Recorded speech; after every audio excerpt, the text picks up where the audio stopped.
ऐसा खराब इम्प्रेशन कहीं आपके हाथ से जॉब तो नहीं निकाल देगा। अगर ये नहीं किया तो कहीं ना कहीं आपकी जो हाथ में जॉब आने वाली है वो हाथ से निकलती हुई चली जाएगी, ठीक है। और ये वो पॉइंट्स है जहाँ पे आपको बहुत ज़्यादा हेल्प आउट होगी किसी भी इंटरव्यू के लिए, समझ गए ना बात को। सो हेलो यारो, बेसिकली आज का जो टॉपिक है वो सबसे ज़्यादा इम्पोर्टेंट होने वाला है किसी भी बेरोजगार व्यक्ति के लिए, सॉरी किसी भी एक लास्ट मिनट वाले पर्सन के लिए जो कि अपने इंटरव्यू के लिए रेडी कर रहा है अपने आप को। कैसे? क्यों भैया? क्योंकि अब जॉब पानी रहती है हर किसी को, तो अब जॉब पाने के लिए इंटरव्यू देना पड़ेगा। और इंटरव्यू के लिए हमें कुछ चीज़ें जो सबसे ज़्यादा इंपॉर्टेंट होती है वो ये 2 पॉइंट्स रहते हैं। एक, या तो जो करना है हमें इंटरव्यू के लिए वो, या फिर दूसरी जो सबसे हमारे लिए इम्पॉर्टेंट पार्ट है कि हमें ये चीज़, ये गलतियाँ नहीं करनी है जिस वजह से हमारा इंटरव्यू बहुत बेहतरीन तरीके से बहुत अच्छा जाए और हमारे सिलेक्शन होने के चांसेस सबसे अच्छे बन जाएं, वो भी लास्ट मिनट के टाइम पर। तो ये वीडियो आप सभी के लिए जो इंटरव्यू देने जा रहे हैं, और एंड तक मिस मत कीजिएगा, क्योंकि अगर मेन पॉइंट्स अगर आपने मिस कर दिए तो कहीं ना कहीं शायद ऐसा ना हो जाए कि आप गलती कर दें और उस वजह से आपके अच्छे वाले हाथों से ये जॉब निकल के चली जाए। तो चलिए ज़्यादा इंतजार ना कराते हुए वीडियो को स्टार्ट करते हैं। और सबसे पहले हमें स्टार्ट करना हो कि हमें ऐसा क्या करना चाहिए, मतलब कि डूज पॉइंट में क्या क्या आएंगे जिसकी वजह से हमें एक अच्छा इंटरव्यू अपना अच्छे तरीके से ये वाली जॉब अपने हाथों में पा पाए। नंबर 1, सबसे पहले कि आपको कंपनी के बारे में अच्छे से रिसर्च करनी होगी। इन द सेंस कि जब भी आप किसी कंपनी के बारे में इंटरव्यू देने जा रहे हैं तो ऑब्वियस सी बात है, अगर आप टाटा में काम करने जा रहे हैं, फिर टाटा जैसी कंपनी में आप वर्क करना चाहते हैं, तो आप पहले टाटा की कंपनी के बारे में जानेंगे ना भाई। क्यों? क्योंकि आपसे एचआर पहला सवाल पूछेगा, what do you know about my company, can you please elaborate my points about my company. तो क्या आप उस चीज़ के बारे में बता पाएंगे? छोटे छोटे पॉइंट्स सर को बताया था कि हाँ भाई टाटा इस फील्ड में काम करते हैं, इस फील्ड में काम करते हैं, लेकिन आप अगर उसके मेजर पॉइंट्स बताएंगे ना तो एचआर बहुत ज़्यादा खुश हो जाएगा और आप ना उसको कहीं ज़्यादा इंप्रेस कर सकोगे, और इसकी वजह से क्या आपके चांसेस हैं वो काफ़ी ज़्यादा बढ़ जाते हैं आपके सिलेक्ट होने के। नंबर 2 पॉइंट, कभी भी अपने आप को अच्छे से वेल मेंटेन करके ही जाते हैं हम इंटरव्यू में। ये बात सबने सुनी, लेकिन क्या आपने कभी ऐसा सुना है कि कोई लोग ऐसे भी रहते हैं जो भैया शर्ट के बटन खुले हुए हैं, जूते पॉलिश नहीं है, बाल एकदम फैले हुए हैं, दाढ़ी मेंटेन्ड नहीं है। तो इन सभी चीज़ों से क्या है, इंप्रेशन खराब पड़ता है आपकी। बाबू भैया राजू कष्टा ऐसा खराब इंप्रेशन कहीं आपके हाथ से जॉब तो नहीं निकाल देगा। हाँ, अच्छी खासी जो आपके हाथ में जॉब आने वाली वो तो हाथ से चली जाएगी। ये बड़ी अच्छी बात कही आप। तो इसके लिए मैं कह रहा हूँ कि वेल मेंटेन, इट मीन्स कि वेल ड्रेस्ड अप होके आपको इंटरव्यू में बैठना होगा। अगर ये नहीं किया तो कहीं ना कहीं आपकी जो हाथ में जॉब आने वाली है वो हाथ से निकलती हुई चली जाएगी, ठीक है। नंबर 3 पॉइंट आपको ध्यान रखना होगा कि भैया टाइम से जाओ हमेशा। क्यों? क्योंकि अगर टाइम से डिले करते हो कोई भी चीज़ के लिए तो आप पता ही है कि गलत इंप्रेशन क्रिएट होता है।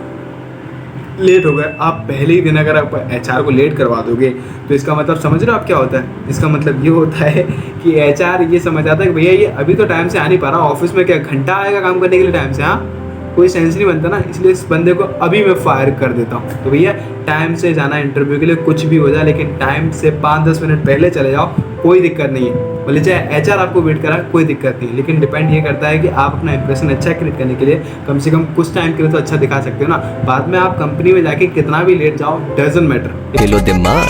नंबर 4 की सबसे ज़्यादा गलतियाँ हमारे यहाँ होती हैं, हमारे चेहरे से पसीना आने लगता है। रुको बताता हूँ।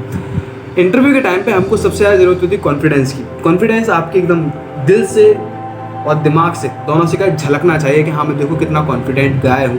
बिल्कुल भी पसीना नहीं आना चाहिए, या फिर आपको जो वर्ड्स हैं आपके वो एकदम कॉन्फिडेंटली होने चाहिए। अगर कॉन्फिडेंटली नहीं हुए तो क्या होगा? कॉन्फिडेंटली ये नहीं हुए तो सामने वाला समझ जाएगा कि हाँ आप थोड़े नर्वस हो रहे हैं। जब आप यहीं पर नर्वस हो रहे हैं तो कंपनी के टाइम पे आप कितना ज़्यादा नर्वस होंगे, किसी को आप कॉन्फिडेंटली आंसर नहीं कर पाएंगे।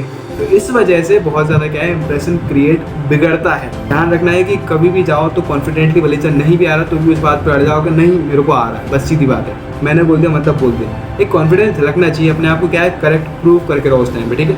गलत भी हो लेकिन पूरे ज़्यादा गलत हो जाना, ज़्यादा गलत होगा तो समझ लो दिक्कत हो जाएगी, ठीक है।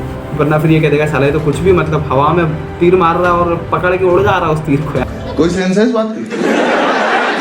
नंबर 5 पॉइंट, ये सबसे इंपॉर्टेंट काम है कि जब भी आप अपने इंटरव्यू दे रहे हो तो सबसे पहले ध्यान रखना होगा कि आपके अंदर स्किल्स क्या है, एबिलिटीज़ क्या है जो आप रिज्यूम के तौर पे दिखा रहे होंगे। क्योंकि आप जानते हैं कि सबसे पहले एचआर के हाथ में कोई चीज़ आती है तो वो रहती है आपका रिज्यूम, ठीक है। तो रिज्यूम में आपको सबसे पहले अपनी स्किल्स को भी हाईलाइट करनी होगी, आपकी एबिलिटीज़, आपकी कैपेबिलिटीज़ जो भी है आपके अंदर वो हाईलाइट करो। उससे क्या होता है ना कि एचआर समझता है कि यार बंदे के पास एक्स्ट्रा स्किल्स भी हैं उसके पास और कैपेबल भी है बंदा, कॉन्फिडेंटली बात भी कर रहा है। तो इससे क्या है एक अच्छा उसकी जो नज़रों में जो है आप चढ़ जाते हो एक तरीके से। क्योंकि देखो अगर आप जैसे मैं बोल दूँ अगर कि I am a content creator on YouTube, तो एक क्या अलग ही इंप्रेशन क्रिएट हो जाता है। अगर कोई ये कहे कि हाँ मेरे को MS वर्ड आता है, MS एक्सेल आता है, MS पावरपॉइंट आता है, ये तो सबको आता है। आप में उन लोगों से हटके क्या है ये दिखाना है आपको उसको। अगर ये दिखा लिया तो आपने वो जो पैकेज है जो वो ऑफर करने वाले हैं वो आपने पा लिया, और अगर नहीं दिखा पाए तो भूल जाओ कि वो कुछ भी देने वाला है। उसके बाद बारी आती है prepare your questions for the interview. Basically जब भी हम कंपनी में जा रहे होते हैं तो उसके अंदर क्या है, पहली चीज़ तो उसकी फील्ड अलग होती है। कुछ हो सकता है ऑटोमोटिव सेक्टर में हो, कोई हो सकता है सेल्स की फील्ड में वर्क कर रही हो, कोई हो सकता है कि फूड के फील्ड में वर्क कर रही हो, मतलब अलग अलग सेक्टर्स हो सकते हैं। तो इसलिए क्या है आपको अपने अकॉर्डिंग उसके क्वेश्चंस रेडी करने होंगे कि वो किस टाइप के क्वेश्चंस टेक्निकल में पूछ सकता है। आप यूट्यूब से रिसर्च कर सकते हो या फिर गूगल से रिसर्च कर सकते हो, बहुत सारी हेल्प ले सकते हो इन सभी जगहों से, ताकि इससे क्या आपको हेल्प आउट होगी और ये हेल्प करेगा आपके इंटरव्यू में। क्योंकि आपको जब पहले से पता रहेगा चीज़ों के बारे में तो आप क्या एलेबोरेट करने में आपको आसानी होगी, ज़्यादा आप परेशान नहीं होंगे उस टाइम पर। अब ये सारे पॉइंट्स तो है कि हाँ आपको ये करना है इंटरव्यू देने के पहले, ठीक है। लेकिन अगर मैं बात करूँ कि इंटरव्यू देने के लिए ये पॉइंट्स बिल्कुल नहीं दोहराने हैं अपने लिए, तो क्या आप सुनने के लिए तैयार हैं? बेसिकली मैं कहूँगा सुनना ही चाहिए आपको, क्योंकि अगर गलती करी तो आपके हाथ से एक अच्छा खासा पैकेज निकल सकता है। मैं बार बार कहूँगा, ठीक है, क्योंकि मैंने कई लोगों को ये गलतियाँ करते हुए देखा है, इसीलिए उनके हाथ में आज के टाइम पर भी जॉब नहीं है। तो समझ जाओ बात को कि क्या गलतियाँ वो कर सकते हैं, ठीक है। पहला पॉइंट आता है इसमें कि टाइम से नहीं पहुंचना। बेसिकली जब मैं एक इंटरव्यू देने जा रहा था तो मैं तो 10 मिनट पहले पहुंच चुका था, लेकिन मेरे से पहले जिसका नंबर था वो बंदा वहाँ पर पहुँचा ही नहीं था।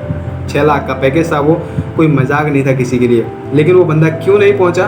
क्योंकि उसकी कोई मजबूरी फंस गई थी। भाई इंटरव्यू के टाइम पर आप इस टाइम पर मतलब आप अपने आप को डिले कर रहे हो, इसका मतलब समझ रहे हो कितनी बड़ी आप अपने लाइफ के साथ रिस्क खेल रहे हो। 6 लाख का पैकेज आप ऐसे ही हाथों हाथ गंवा रहे हो एक तरीके से, वो भी लेट होकर। तो उसकी वजह से क्या है उसके हाथ से वो जॉब निकल गई। मैंने एक एग्जांपल दे दिया जो कि मैंने अपने लाइवली देखा है। तो अब आप समझ सकते हो कितना इंपॉर्टेंट है टाइम से पहुंचना। जितना लेट हुए उतना अपनी लाइफ से भी लेट होते जाओगे। नंबर 2 पॉइंट कि बुराई मत करो कभी भी अपने साथ वालों की। जब भी आप मतलब चलो मैं बात करता हूँ, अगर अपने दोस्तों की बात करो, एचआर ने पूछ लिया कि चलो अपने दोस्तों के बारे में बुराई करो, तो आप ऐसे तो नहीं कि हाँ भैया बुराई करना चालू कर दो।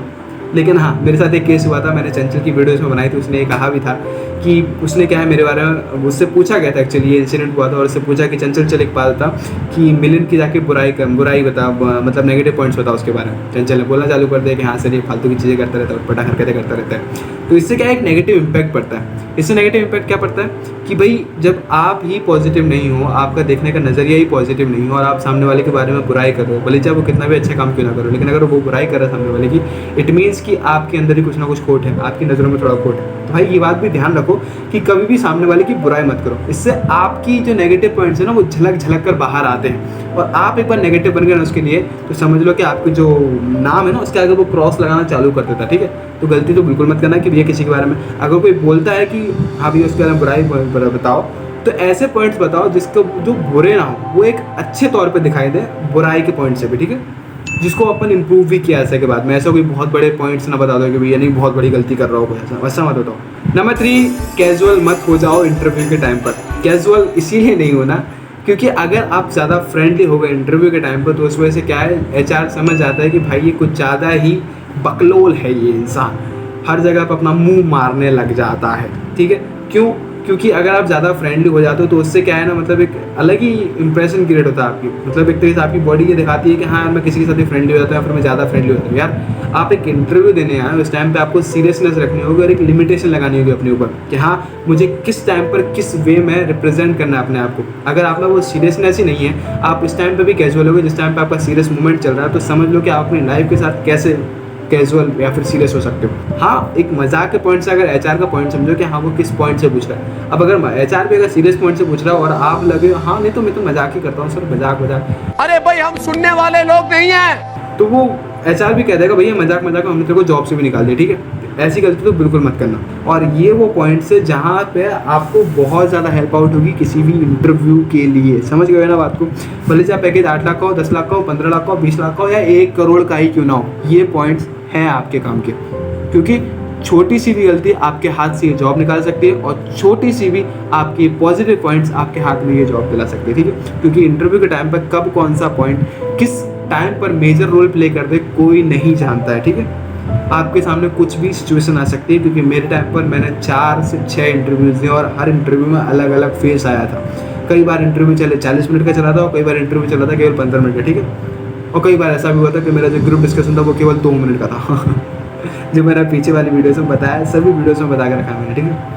देख लेना, आपको प्लेसमेंट वाली वीडियोस में सब में पता चल जाएगा। तो मैं तो ये कहूँगा कि जो ये पॉइंट्स मैंने बताया वो बहुत ज़्यादा हेल्पफुल है आपके लिए। उम्मीद करता हूँ आपको ये वीडियो ज़रूर पसंद आया होगा, और अगर पसंद आया तो कमेंट में ज़रूर बताना कि कैसे लगे ये पॉइंट्स। और मैं जानता हूँ कि ये इंपॉर्टेंट पॉइंट्स है आप सभी के लिए और it will help you a lot more than enough, सच कहूँ तो, ठीक है? चलो जल्दी मिलते हैं एक नई वीडियो के साथ, और best of luck for cracking your interview, best of luck for getting a better package, best of luck for getting 1 crore package. Okay चलो बाय, मिलते हैं।